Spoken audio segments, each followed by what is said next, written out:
In this video we shall be learning about the concepts of amphipathic lipids. So students, as per the definition, we know that lipids are insoluble in water. We all know that lipids are insoluble in water. Why so? Due to presence of long hydrocarbon chain. The hydrophobic character of lipids is due to presence of long hydrocarbon chain.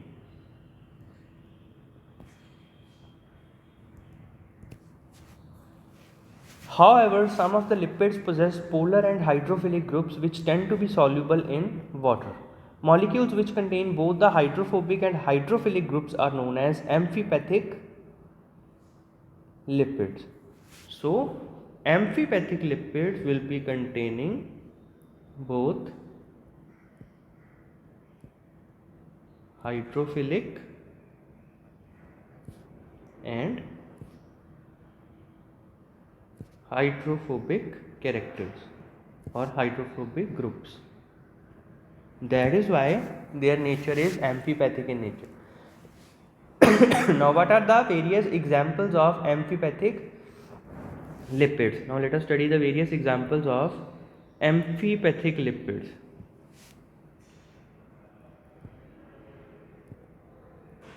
Now, let us understand one by one. The first one is fatty acids. Now, fatty acids are a classical example of amphipathic lipids. Now, let us draw the structure of any one of fatty acid. CH3, CH2, N times, and then comes the carboxylic end of that. OH. So here we can easily see that this is a hydrophobic end or hydrophobic tail, also mentioned as hydrophobic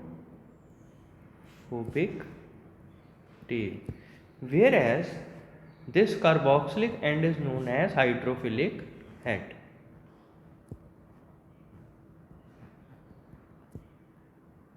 So they possess both the hydrophobic and hydrophilic groups, thus leading to formation of amphipathic lipids.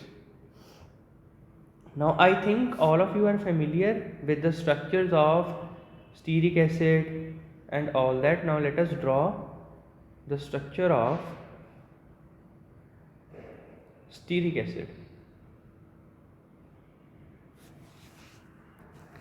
Now when we draw the structure for stearic acid, we all know that it contains a total of 18 carbon atoms and all are saturated bonds. So now let us draw the structure for stearic acid. CH3. So we will be making the carbon CH3 1, 2, 3, 4, 5, 6, 7, 8, 9, 10, 11, 12, 13, 14, 15, 16, 17, and then the last one here will be 18.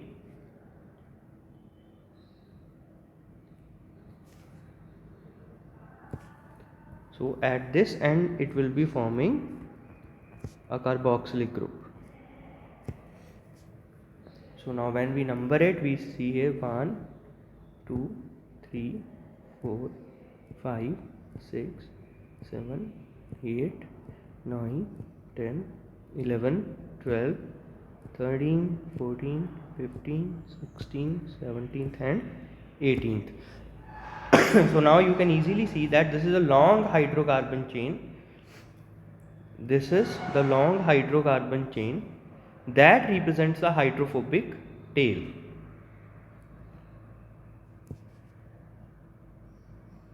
Whereas the carboxylic group on the other end, it is a polar molecule or a polar group. So due to presence of this, stearic acid possesses both the hydrophilic and hydrophobic properties. So this was the structure for stearic acid, an 18 carbon containing fatty acid. Now similarly there are other examples also. Just say for example any phospholipid, we draw the example for lecithin. So I hope in the previous class you all know the structure of lecithin. I will be drawing it directly.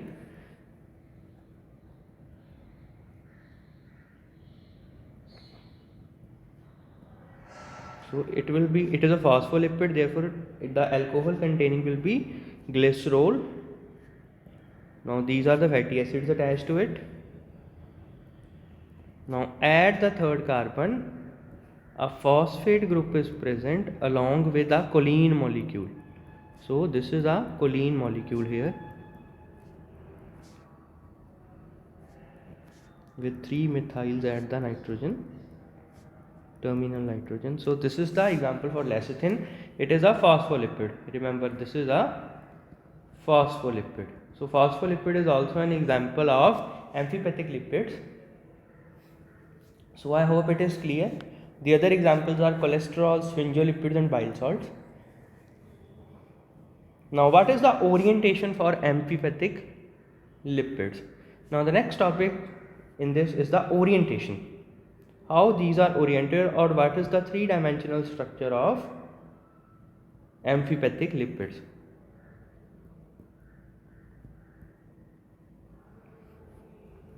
When the amphipathic lipids are mixed in water, they orient themselves towards the aqueous phase. The polar head is oriented towards the aqueous phase, while the non-polar tails are oriented towards the opposite direction. This leads to the formation of micelles.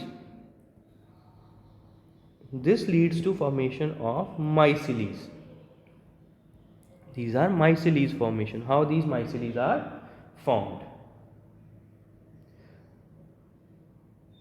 Micelles are primary molecular aggregates of amphipathic lipids, which are facilitated. Micelle formations are facilitated by bile salts and is very important for lipid digestion and absorption. So what are these? These are the primary molecular aggregates. Micelles are primary molecular aggregates of lipids. So what are their structure? Now let us see here.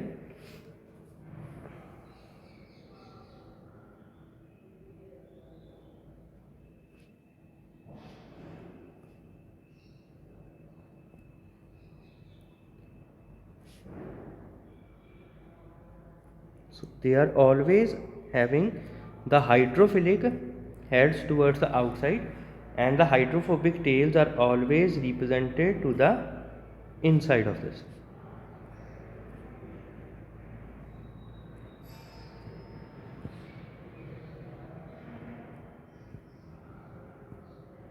These are the hydrophobic tails.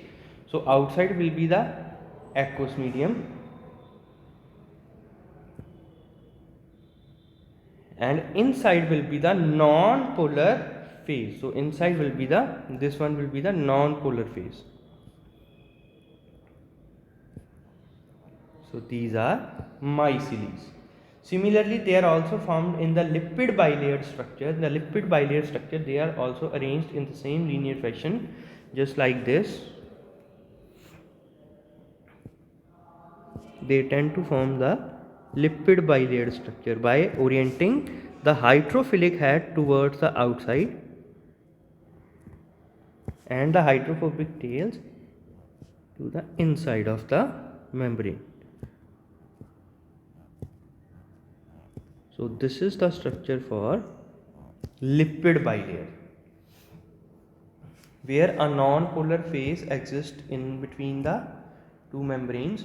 A non-polar phase occurs in the intermembrane space.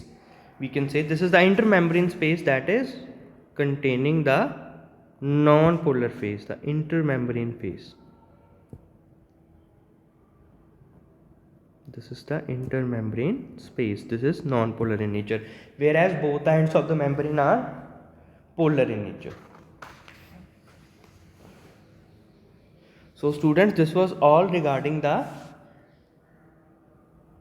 amphipathic lipids. Now I hope this is clear to you. Now you have the examples also plus the mycelium formation.